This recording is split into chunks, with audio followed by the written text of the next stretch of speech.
நீங்கள் தவறவிட்ட எபிசோடுகளை இப்பொழுதே காணுங்கள் உங்கள் Tandivan.com மற்றும் Tandivan யூடியூப் சேனலில்.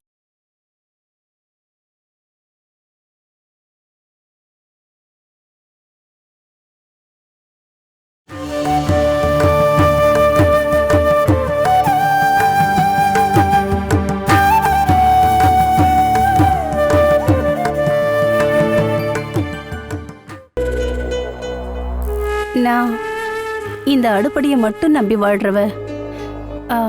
இதான் என் உலகம். வேற எதுவுமே எனக்கு தெரியாது. என்னோட புருஷன் என்னை விட்டு போயிடக்கூடாதுன்னு மட்டும்தான் நான் நினைக்கிறேன். நான் தண்ணி கொண்டு வரேன்.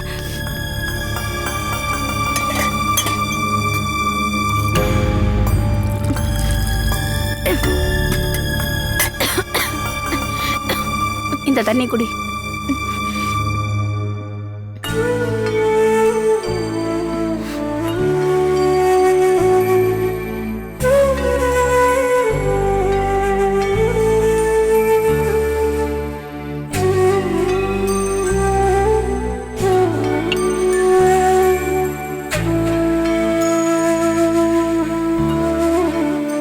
அக்கா,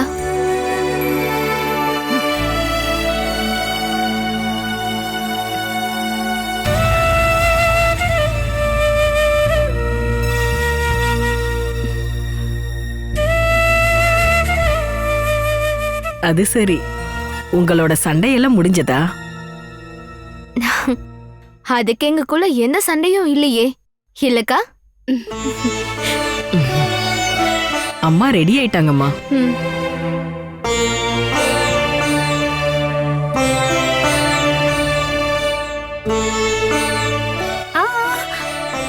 அதெல்லாம் நான் பாத்துக்கிறேன். நீ போய் கைய கழுவு.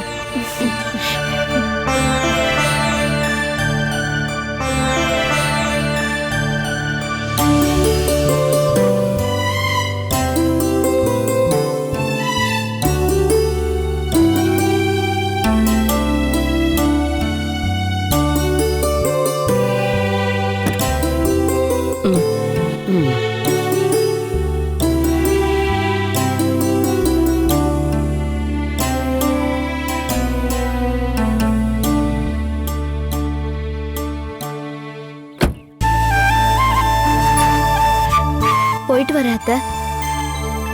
சரிம்மா.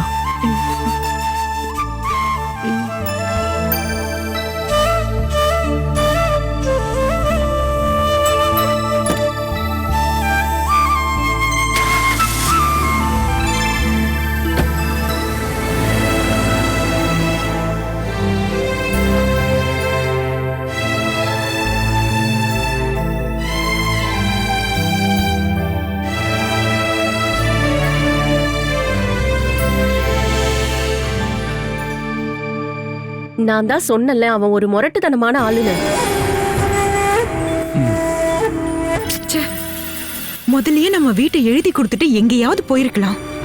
வீணா அந்த ஆளுக்கு வீட்டையும் எழுதி கொடுத்துட்டு அந்த ஆள் கிட்ட அடியும் வாங்கணும். ரொம்ப அசிங்கமா போச்சு. அந்த டிஓஎஸ்பி தான் இதுக்கெல்லாம் காரணம். இல்லைன்னா நான் அவனை தண்ணி குடிக்க வச்சிருப்பேன். அது எப்படி? சைன் பண்ணி கொடுக்கறேன்னு கார்த்திகேயன் கிட்ட நான் இங்க வச்சு சொன்னது உண்மைதான். ஆனா ரிஜிஸ்டர் பக்கத்துல போனதும் நான் சொல்லுவேன் வீடை விற்க விருப்பம் இல்லைன்னு கட்டாயப்படுத்தி கூட்டிட்டு வந்தாங்கன்னு. அப்படி நான் சொல்லியிருந்தா அப்பவே போலீஸ் அவனை அரெஸ்ட் பண்ணியிருக்கோம். அது தெரிஞ்சதாலதான் அவன் நம்மள முதல்ல டிஎஸ்பி கிட்டே கூட்டிட்டு போனான். அதோட அந்த வழியை மூடிடும்ல. அவன் ஆளு ஒரு நரிதான். நம்மள சரியா கட்டி போட்டுட்டான். பாவம், ராகுலையும் அவனுங்க சும்மா விடல. நீ எதுக்கு தேவையில்லாம வந்து மூக்க நுழைச்ச? நீ கொஞ்சம் அமைதியா இருந்திருக்கலாம்ல. நான் ஏன் இப்ப அமைதியா இருக்கணும்? அந்த கார்த்திகேயன் உங்களை அடிப்பான், நான் பார்த்து நிக்கணும்.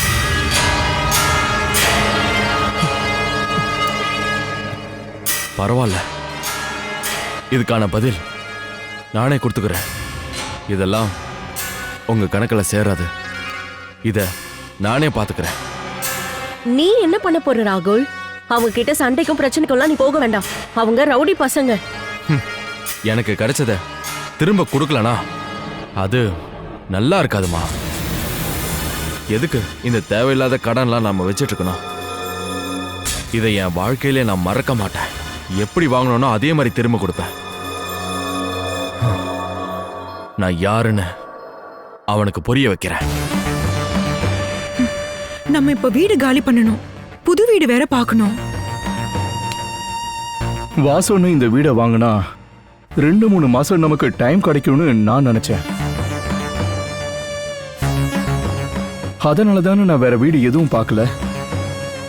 இன்னில இருந்து நம்ம மும்முரமா தேட ஆரம்பிக்கலாம். நமக்கு ஒரு 2 வாரமாவது டைம் கிடைக்கும்ல. அவ என்ன இங்க வந்து தங்குவா போறா? நம்ம கிட்ட ஜெயிக்கிறதுக்காக இந்த வீடை வாங்கணும், அவ்வளவுதான்.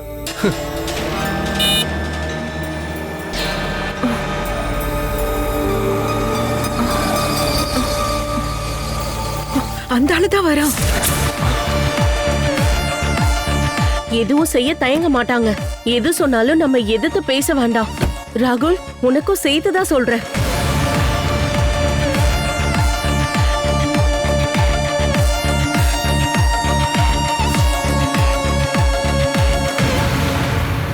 அது சரி, எல்லாரும் சேர்ந்து உட்கார்ந்து கதை பேசிட்டு இருக்கீங்களா? வீட்டை காலி பண்ற ஐடியா இருக்கா இல்லையா? காலி பண்ணவா? ஆமா, இது இப்போ உங்க வீடு இல்லையே ராஜேந்திரன். மேடம் வரதுக்கு முன்னாடி சீக்கிரமா வீட்டை காலி பண்ணிடுங்க. இந்த சீக்கிரம்னு சொன்னா எத்தனை நாளுக்குள்ள? நாளா? 1/2 மணி நேரம். வெறும் 1/2 மணி நேரத்துக்குள்ள நீங்க வீட்டை காலி பண்ணி ஆகணும். 1/2 மணி நேரமா? 1/2 மணி நேரத்துக்குள்ள எப்படி காலி பண்ண முடியும்? இந்த வீட்டுக்குள்ள இருக்கிற பொருள்லாம் எடுக்க வேணாமா? அதுக்கு வண்டி கூட்டிட்டு வரணும். இந்த கொஞ்ச நேரத்துல எப்படி? அதெல்லாம் எனக்கு தெரியாது. வீடை விற்க முடிவு பண்ணி அட்வான்ஸ் வாங்கினப்பவே காலி பண்ணாம இருக்கிறது உங்களுடைய தப்பு. வீடை வித்தாலும் 1 வாரமா 2 வாரமா டைம் கொடுக்கறது இருக்கிற வழக்கம் தானே? எங்க நாட்டுல அப்படிப்பட்ட வழக்கமெல்லாம் இல்ல ராஜேந்திரா. இதுக்குள்ள இருக்கிற பொருளை மாத்துறதுக்கு வேலைக்காரங்களை கூப்பிடறதுக்காகவாது நேரம் வேணும். இங்க பாருங்க, 1/2 மணி நேரத்துக்குள்ள இங்கெல்லாம் என்ன எடுக்க முடியுமோ அதெல்லாம் எடுத்துக்கங்க. அதுக்கப்புறம் இங்க என்னெல்லாம் இருக்கோ அதை நீங்க மறந்துருங்க. அதுக்கெல்லாம் சேர்த்துதான் 2 கோடி ரூபா கொடுத்தேன்னு நீங்க நினைச்சுக்கிட்டா போதும்.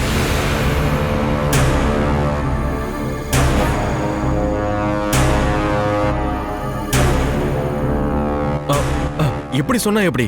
ஒரு மரியாதை வேணா? நீ பேசாம இருந்தா போதும். நீ வாயவே திறக்க கூடாது. 30 நிமிஷம், 31வது நிமிஷத்துல இந்த காம்பவுண்ட்குள்ள நீங்க யாரும் இருக்க கூடாது. பாருங்க, நேரம் போயிட்டே இருக்கு. இனிமே என்ன பண்ணணும்னு நீங்களே முடிவு பண்ணுங்க. போங்க.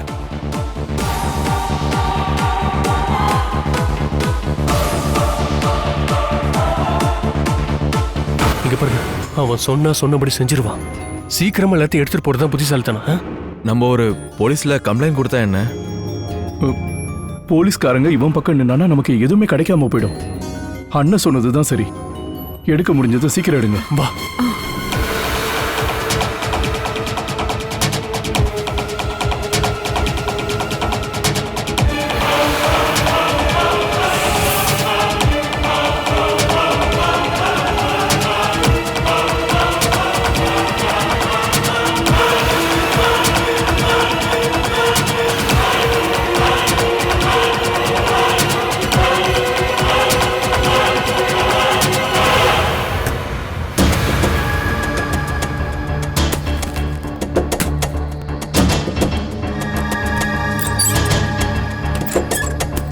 பாமா, இங்க வா.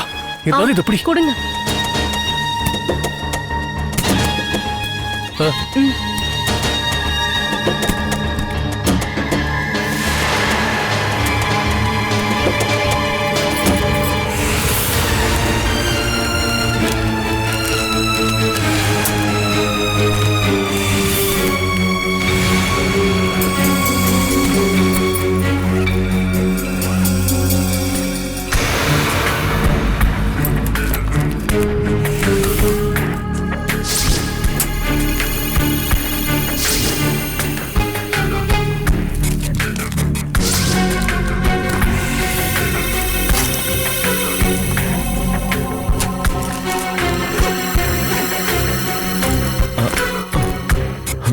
ஐயோ இது இல்லைன்னா அவ்வளோதான்.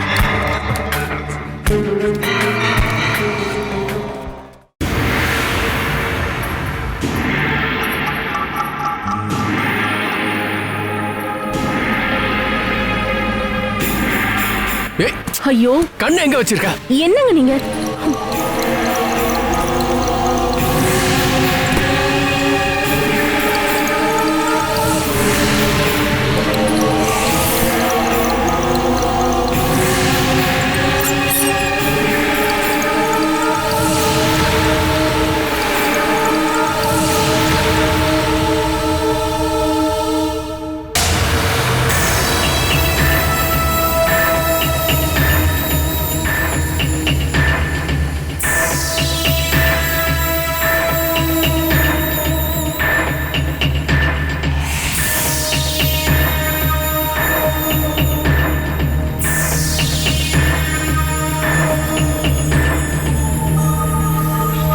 அவுட்.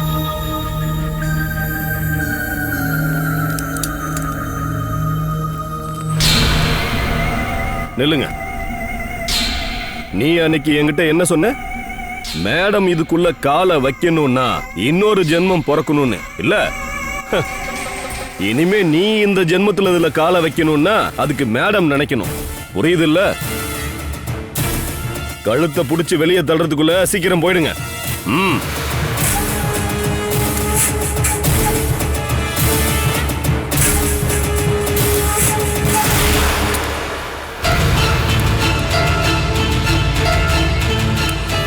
ஆமா, எங்க கார் எங்க? அதெல்லாம் அங்க வெளியே ரோட்ல நிக்குது. இனிமே இந்த காம்பவுண்டுக்குள்ள உங்களுக்குன்னு சொல்றதுக்கு எதுவுமே இல்ல. சீக்கிரம் கிளம்புங்க. நேரத்தை வீணடிக்காம சீக்கிரம் போங்க. நீங்க போனதுக்கு அப்புறம் தான் வீட்டை பன்னீர் தெளிச்சு சுத்தம் பண்ணணும். எங்களோட கொஞ்சம் பொருள் எல்லாம் உள்ள இருக்கு. அப்படி ஏதாவது இருந்தா அதை வெளியே எடுத்து வச்சு கொளுத்த சொல்லிட்டாங்க மேடம். அதெல்லாம் நாங்க பாத்துக்கிறோம். நீங்க முதல்ல சீக்கிரம் கிளம்புங்க. போங்க.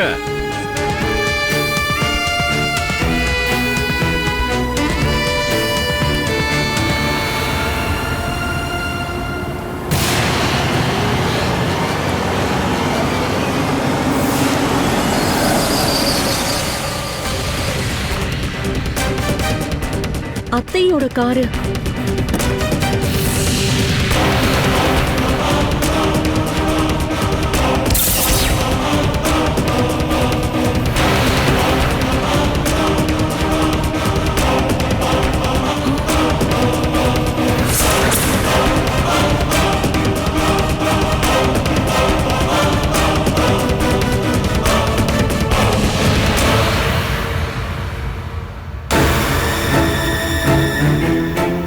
இன்னும் இவங்க வீட்டை விட்டு கிளம்பலையா?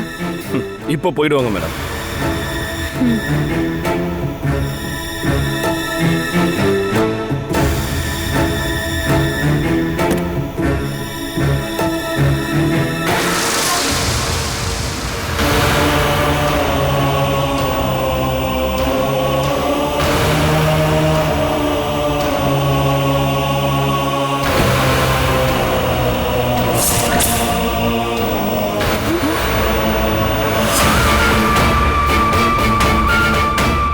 இது உங்க வீடு பாட்டி.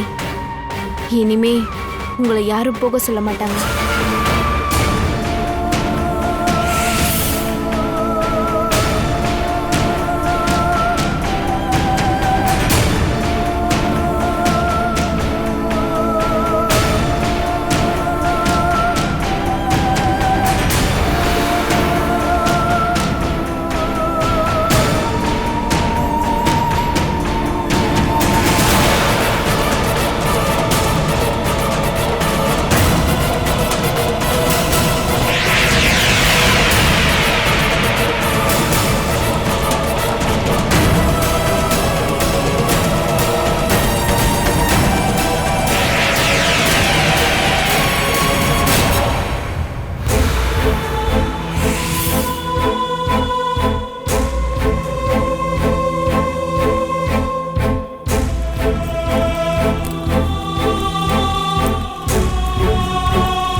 எங்க போறீங்க? நில்லுங்க. அந்த வழி ஞாபகம் இருக்கா?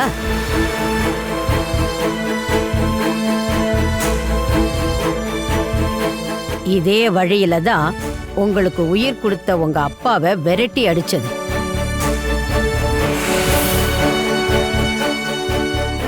இதே வழியில தான் உங்களை பெத்த உங்களோட அம்மாவை வீட்டை விட்டு வெளியில அனுப்புனது.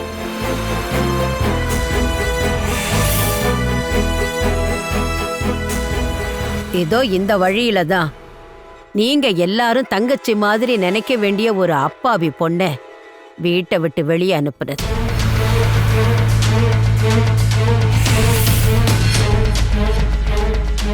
வயசான காலத்துல யாருமே இல்லாத அனாதை மாதிரி என்னை வீட்டை விட்டு வெளியே அனுப்புன வழி இதுதான்.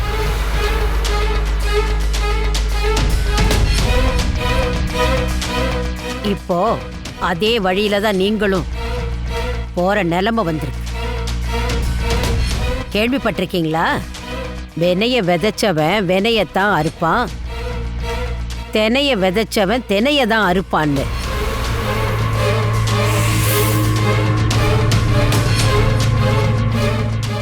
உங்களுக்கு புரியலல்ல? அவங்க செஞ்ச பாவத்தை அவங்க தான் கட்டாயம் அனுபவிக்கணும். அத மனசுல ஞாபகம் வச்சுக்கணும்.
நாசமா போனவ, அவ தலையில இடிதான் விழும். என்னுடைய எவ்வளவு சாரி பாத்திரம் எல்லாம் அதுக்குள்ள இருக்குன்னு தெரியுமா? நல்ல வேலை நகையாவது எடுக்க முடிஞ்சது. ஆமாக்கா, என்னாலயும் அதை மட்டும்தான் எடுக்க முடிஞ்சது. ஒரு வீடுன்னா அதுக்குள்ள எவ்வளவு பொருள் இருக்கும். நம்ம வீடை மட்டும் தானே வித்திருக்கோம். வீட்டுக்குள்ள இருக்கிற பொருளையும் சொந்தம்னு சொன்னா அது என்ன நியாயம்? சரியும் தப்பெல்லாம் பார்த்தா செய்யறாங்க. அவ முடிவு பண்ணிட்டா போதும், அதான் அவரு பண்றாரு. இதுக்கு திருடுறவங்களே மேலு. இனிமே இங்க இருந்து புலம்பி ஒரு பிரயோஜனமும் இல்ல. நீ போடா, உனக்குதான் எந்த நஷ்டமும் இல்லையே. போனது எங்களுக்கு, எனக்கும் ஜெயாவுக்கும் அந்த கவலை இருக்கதான் செய்யும். இருந்தாலும் ஜெயா, திடீர்னு ஒரு நாள் நம்ம இப்படி தெருவுக்கு வந்துட்டோம்ல. என்ன பண்றது பாமாக்கா? வீட்டுல இருக்கிற ஆம்பளைங்களுக்கு சொரணம் இல்லைன்னா இப்படிதான் நடு தெருவுக்கு வரணும். வேற என்ன சொல்ல முடியும்? ஏய், என்னடி? ஒன்னும் இல்ல. நீ என்னவோ சொரணைய பத்தி எல்லாம் பேசிக்கிட்டு இருந்த. ஒன்னும் இல்லைன்னு சொல்றேன்ல. எங்க பேசணுமோ அங்க பேசிடாதீங்க. தேவையில்லாத இடத்துல பேசணும்னா மட்டும் எப்படிதான் வாய் வருதோ.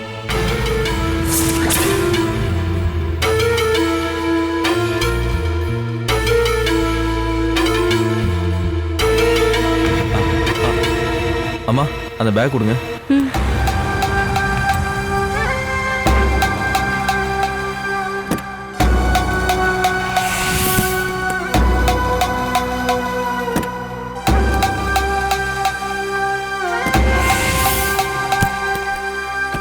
நாம இப்ப எங்க போறது? திடீர்னு இப்படி ஒரு சிச்சுவேஷன் வந்துருச்சுல.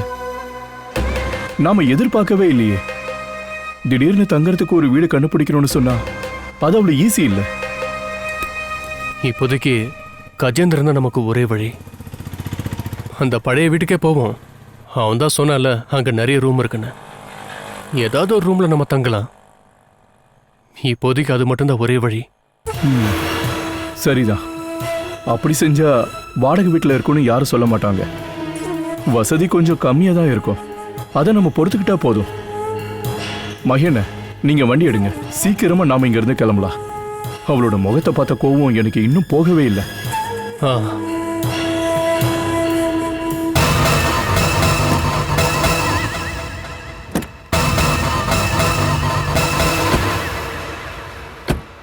எல்லாம் எடுத்தாச்சுல? ஆ வச்சுட்டேன். எடுத்து வைக்கிறதுக்கு என்னமோ இருக்கிற மாதிரி இருக்கிறது எல்லாத்தையும் அந்த வீட்ல வச்சுட்டு போறோம். எல்லாரும் வீடு காலி பண்ணா 2-3 லாரி ஃபுல்லா பொருள் எடுத்துட்டு போவாங்க. நம்மளுக்கு லாரி பிடிக்க வேண்டிய அவசியமே வரல. பாரு, இந்த 2 குடும்பத்தோட பொருள் இந்த ஒரு கார்லயே இருக்கு. சும்மா எதுக்கு மறைக்கிறீங்க? இருக்கிறது தானே சொன்னேன். எங்க பொருள் எல்லாம் எடுத்துட்டு போவோன்னு அந்த ஆள் கிட்ட நீங்க தைரியமா பேசியிருக்க வேண்டியதானே? அப்பதான் அந்த முரடை என்னை மிதிக்கிறத பார்த்து நீ சந்தோஷப்படலாம், அப்படித்தானே? மகேனா, வண்டி எடுங்க.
Catch us on TV, Tandivan.com, Facebook and YouTube.